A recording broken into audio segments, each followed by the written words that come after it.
Hello cookbook friends and welcome to the Cookbook Divas YouTube channel. My name is Katie and today we are going to go through how to make anything gluten-free. This is by Becky Excell and I've only made a few recipes from this book. I've had it since spring. I just haven't had a lot of time for baking and I've been trying to diet. I'm trying not to say that, but it's true. I'm trying not to eat so much sugar. Not to say this book is exclusively sugar. Obviously, it's not. There's fries, there's pizza, there's even like a stir fry here. There's a lot of different recipes. So let's dive into this. For those of you that are gluten-free, celiac, any of the above, want to go gluten-free, you might want to consider this cookbook. So let me show you. We have in the very, very beginning, well, first of all, there is so many things about being gluten-free that is really important. So learning all the little secrets. She kind of gives you a breakdown of all of that. And she talks about herself, like why is she important? She also goes right into kind of like your gluten-free flours. She encourages us to use her gluten-free flour blends, and that includes blends that have xanthan gum or not. And there is an important difference, but you can get the cookbook to kind of look and see why that's the case. So let's see what actual chapters there are. There's the essentials. We have bread, breakfast and brunch. Then we have starters, sides, and snacks. Then we have fakeaways. Next is home comforts. Then we have baking and desserts. I love these donuts, and that's all like that's actually the draw for me for this cookbook are these donuts, and I've been desperately wanting to try them. So let's look at some recipes. The one thing that I was a little disappointed with are the lack of photos, but she's giving us, you know, so many recipes. It doesn't say how many in here, but I mean, it is recipe after recipe after recipe. But here's an example of a full table of kind of your Asian style cuisine. All of these recipes are available in this cookbook, which is very cool. So that includes crispy chili beef. Oh, that sounds amazing.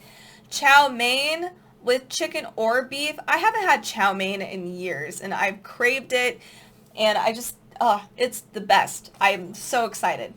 So we also have crispy duck pancakes, quick beef in black bean or beans, black bean sauce, sorry. And then we have a few other things I'll point out. We have do-it-yourself doner kebab, and then one-pot barbecue pulled pork tacos.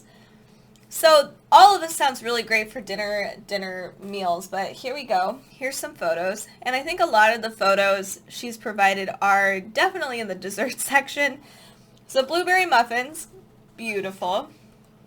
See if I can find some other recipes that aren't necessarily in the dessert section. This is Malaysian chicken curry. I've not had Malaysian chicken curry before, but I would love to try something different and new. We have, just an FYI, if you are also vegan or vegetarian, this is also a pretty friendly book for you as well. She provides tips, and she also has ways of making things dairy-free, vegetarian, vegan, all of it. So, you know, and nut-free. So there's a lot of really cool things in here. Plus, she also has on the very top, if you just want the recipe straightforward, it has like if it's lactose-free, dairy-free, all kinds of stuff. And it's all labeled at the very top, so you know exactly what you're getting into. Some other recipes we have. Cheese and ham calzone. This one's surprisingly vegan. You can make it vegan, so it gives you tips right here on how to make it vegan or vegetarian, and it's just a really helpful cookbook. It breaks things down very, very easily. So now let's move into desserts, and it's really not that much of the book for the desserts, and truly it's fair. I don't know, it's like a third of the book for baking. And that's not just desserts, but a big part of it is. So we have, obviously, those awesome donuts. But these are jam-filled donuts that look really tasty, too. Grandma's ginger biscuits. Classic, very cute. They look very thick and puffed up. This one's a little disappointing, I think. even the picture looks not as appetizing. Like, this is chocolate chip cookies, and I don't want them to be that flat, but I don't know, to each their own, I suppose. But, you know, so that's something you would be getting into, I guess. And then we have this looks great, chocolate fudge cake. I'm craving that right now. One of the recipes that I did try that wasn't too bad, and it was actually a very, very easy recipe to just quickly mix up. And it's actually one of her recipes that she became pretty popular for. Let's see if I can find it. I'm sure I'll find it at the very end of this video. There are so many pictures of these desserts. Here we go.